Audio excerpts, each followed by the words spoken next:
Well, hello again and welcome to our broadcast from the Church of God in Mount Forest, the Mount Forest House Church. Glad you're able to join us. Tonight we're going to look at a different topic than what we were looking at last week.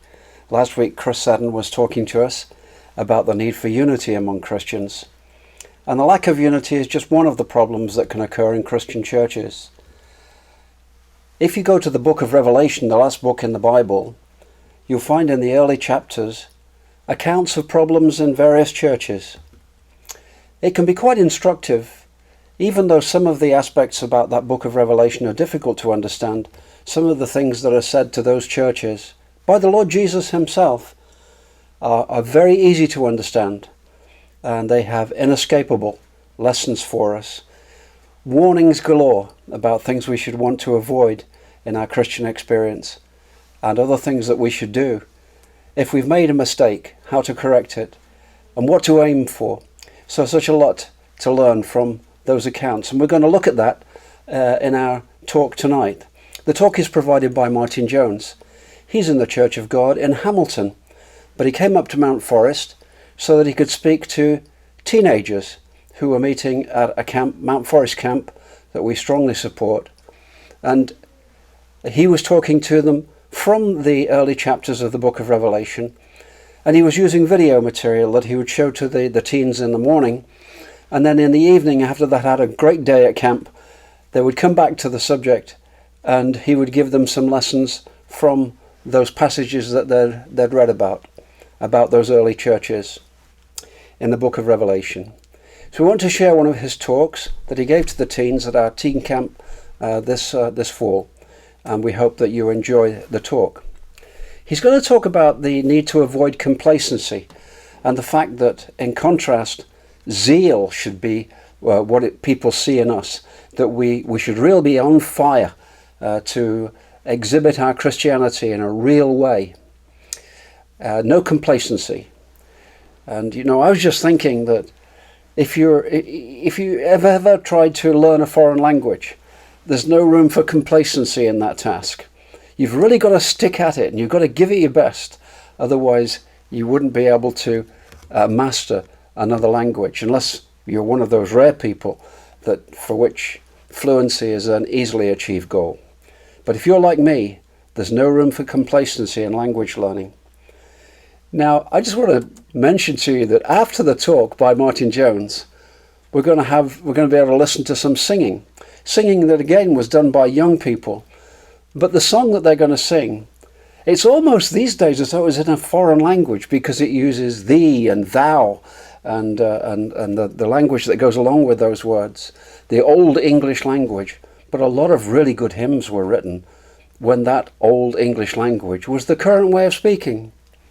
Now, we don't want to lock you into learning all of those these and thous and everything, but we think that the song that you'll hear sung at the end of our broadcast today will be very meaningful. You'll see how it relates to the talk, and there'll be things about the singing that might make it memorable for you, as it was certainly for me. So there you are. This is what you have to look forward to if you want to just stay plugged in now and watch with me the video talk from Martin Jones. It's illustrated, and I hope that you'll enjoy the graphics he's chosen to illustrate his points, and then we'll do some singing together and welcome you to contact us with any inquiries that you may have or questions that have arisen in your mind that you feel we might be able to help you with. So thank you very much for joining us today, and listen up now to Martin as he gives us his talk. Tonight we're looking at our penultimate subject, what is in your heart? Life for the Lord. And two churches here. Looking at our map again, it's quite simple. If we have love for the Lord, then we'll have life for the Lord as well. They go hand in hand. And one church I've said of them, you have the reputation of being alive, but you're dead, so wake up. And the other one, you are lukewarm, you say, and I need nothing. So Sardis was catatonic. Now Liam tells me I make words up. That's a real word. If you want to know what catatonic is, you just have to go into Liam's room on a Sunday morning about 9 o'clock. Because to be catatonic means to be in an unresponsive sleep or torpor. And you have to shove somebody many times before they wake up. And that's Liam being catatonic. Now, an easier word is Laodicea was complacent. Sardis was complacent as well. We heard that in the video. But we're going to focus on the word complacent tonight. Complacency is to feel satisfied with the current state and to be disinclined to try to make things better. It is self-satisfaction accompanied by a lack of awareness of dangers and deficiencies. Wanted to think about when God's people get complacent, and it happens a lot, and we can read a lot about it in the Bible, not just these two churches, but also in the Old Testament. And I want to take you back to maybe an unfamiliar book of the Bible, the book of Amos, to see some quite colourful language that God uses to describe a people that had really got complacent. And he says to the people, "Woe to those who are at ease in Zion, and to those who feel secure on the mountain of Samaria." You think, what on earth is that talking about? Well, this was the time when Israel had been warned they were going to be taken into captivity because of their sin and disobedience against God. And God had given them fair warning about that and an opportunity to repent. There was a great power in that time called the Assyrians, who were a massive superpower in the world. And they were going across that part of the world and gradually bashing countries into submission. And they were on the doorstep. And Samaria is a part of Israel, and the city of Samaria was built on a hill, funnily enough, just like Sardis was. And the people felt quite secure that they didn't need to worry about the Assyrians because they had a natural defence in the hills of Samaria. And I decided to use the message here to explain a couple of these verses in more modern language. And this translation is, "Woe to you who think you live on Easy Street in Zion, who think Mount Samaria is the good life." And you'll see how that fits into what comes next. Verse 2 says, "The notable men of the first of the nations to whom the house of Israel comes."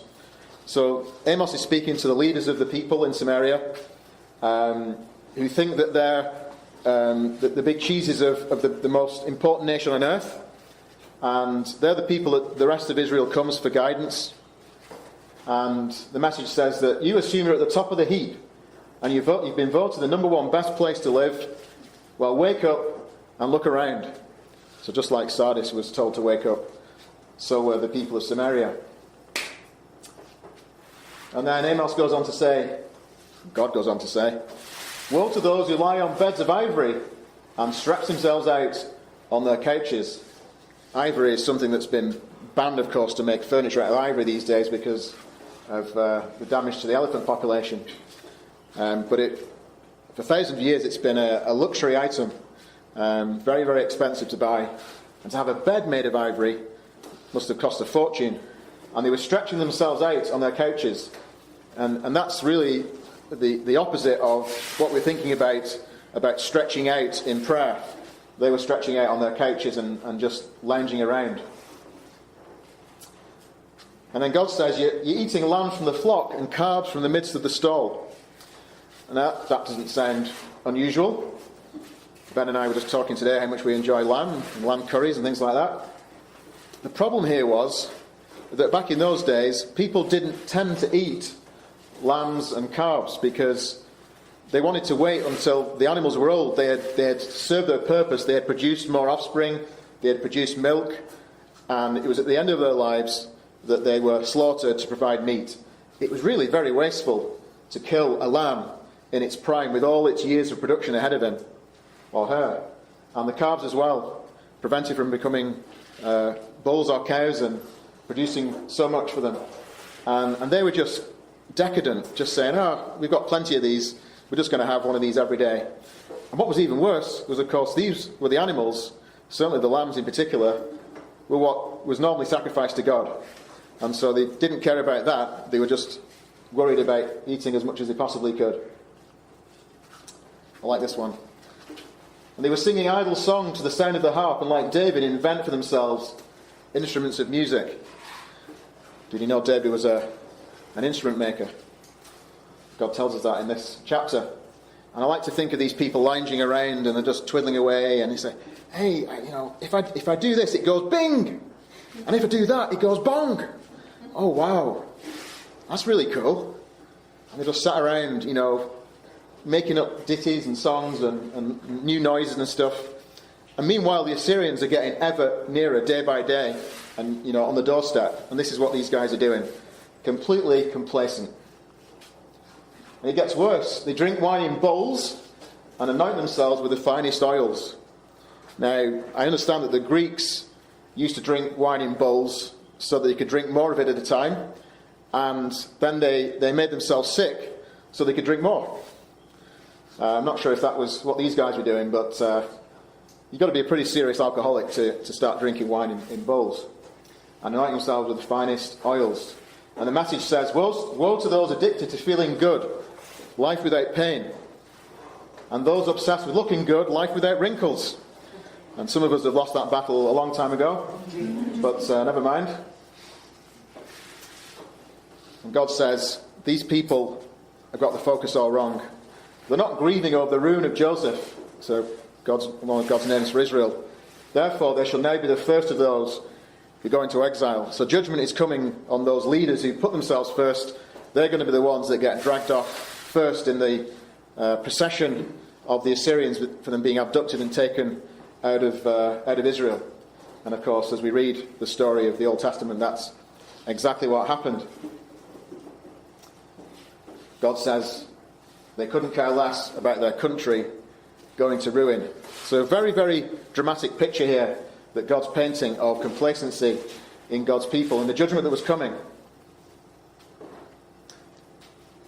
Paul was somebody that never got complacent. You won't be surprised to hear that. And he had a goal. He had many goals, I think, but he described in Philippians chapter 3, one of the goals, he says, that I may know him, that's Jesus, and the power of his resurrection, and may share his sufferings, becoming like him in his death. It probably takes us a while to unpack that, and we'd love to be able to ask Paul what he meant. That's quite a lofty goal, Paul. It sounds very impressive. And it was a goal that was very real to him. And that was what motivated and kept his focus and stopped him being complacent. Because he says, I don't consider that I've actually made it. I've got to that goal. But one thing I do, forgetting what lies behind and straining forward to what lies ahead, I press on toward the goal. I hope you enjoyed that video of people that got complacent. And some were very unlucky as well. But they were all complacent, thinking they'd achieved something. And they hadn't. And Paul says, I'm not going to look behind, look over my shoulder. I'm going to keep my eyes on the finish line. I'm straining forward to what lies ahead. And that word straining forward has the same thought as we were thinking about before, about being fully extended in prayer. And you can think of a runner. We had one of them on the video who stopped running and straining to the finish line and kind of eased up in the last few meters and got beaten by somebody coming from behind. And Paul said, I'm straining forward, I'm giving everything I've got to get to the finish line, and I'm pressing on towards the goal. He says to the church in Corinth, in a race only one receives the prize, so run that you may obtain it. Every athlete exercises self-control in all things. They do it to receive a perishable wreath, but we an imperishable wreath he's referring to. And so he's saying, it's a race. Don't lose your focus. Run that you might obtain it, and exercise self-control so that you don't trip up on the way. Don't know what your goals are in spiritual terms. I don't know whether you have goals for life in terms of your career, or a time in your mind about when you want to settle down and maybe get married, if that's in God's will for you, or buy a house. And these are all good things. They can be good things to focus on. But what is your spiritual goal? And how are you doing against that? Are you bothered about your spiritual life? your discipleship, your relationship with Jesus, your role in the church? Are you just complacent? Well, that's somebody else's problem. It's not my problem to worry about. I'll worry about it when I'm older. Or are you like Paul, he was exercising self-control and he had this commitment to run the race? He says, I don't run aimlessly. That's the idea, I think, of somebody that's lost the finish line. That'd be very embarrassing for a runner to be running to the finish line and then can't find it. And quite tragic to watch them running around aimlessly and waiting for a direction. He says, I'm not running, not knowing where I'm going. I've got my eyes firmly on the finish line. And he says, I do not box as one beating the air. Other translations say shadow boxing. He's not playing at this. This is for real. This is for keeps. And he says, I discipline my body and keep it under control in case I should be disqualified, like some of those people who got too confident and weren't paying attention to how they were performing. Sloths are great, aren't they? That's a sloth. Or a sloth, I don't know what the correct pronunciation is. And you wouldn't want one on your football team, I don't think. If you ever watch Zootopia, you'll see a sloth who takes about 3 hours to stamp someone's driving licence or something. Very frustrating. We don't want sloths in the church either. Come on to that in a minute. Paul says to the Romans, do not be slothful in zeal. Be fervent in spirit and serve the Lord. So I just wanted to look at these three things before I wrap up. What does it mean to be slothful in zeal? It's a bit of an old-fashioned phrase. So here's a few phrases for you. Lazy, unambitious, reluctant, dragging one's feet, disinterested, unwilling to participate. And here's a good one. Shrinking backward because unready. That's like the opposite of straining forward, shrinking backwards. Sometimes runners look like they're going backwards because the other people are going so fast. We don't want to be people that are going backwards in God's things and in our service to the Lord in our churches. Are we slothful in zeal? Do we ever fall into any of these categories? I'll give you one example. And it's a little thing, but it's also a big thing. We have a problem in churches of God, I think, in terms of getting people to respond to messages and emails and texts. I thought it was bad before COVID, and then COVID came. I thought, well, there's so much less for people to do now. There's so many distractions, so many less distractions. Surely that's going to get better. Actually, it got worse. And the amount of time that leaders and facilitators and people who are trying to get things going spend in chasing herds of cats to respond so that they can do their job and so events can run, you wouldn't believe it. How much energy that takes out of you. And there's so many people that are guilty of it. Not just young people, from the oldest to the youngest. And it cripples us. It really does. And it gives the impression when people need to be chased time and time again to be followed up on stuff that's really simple a lot of the time, it gives the impression that they're falling into that category. Now that might not be the case, but it's a warning sign. And we know, as I've said before, if you do think something once, and you slip up and you say, oh, sorry, I forgot about that, that's okay, we all do that. Everybody does that. If that's your habit, that you just wait for someone to chase you and chase you and chase you, and then you wait till the last minute before signing up for something, or contributing, or chipping in, or just stay silent because, well, someone else will chip in before me. And it's like playing a game of chicken to see who's going to respond first, so that I don't have to.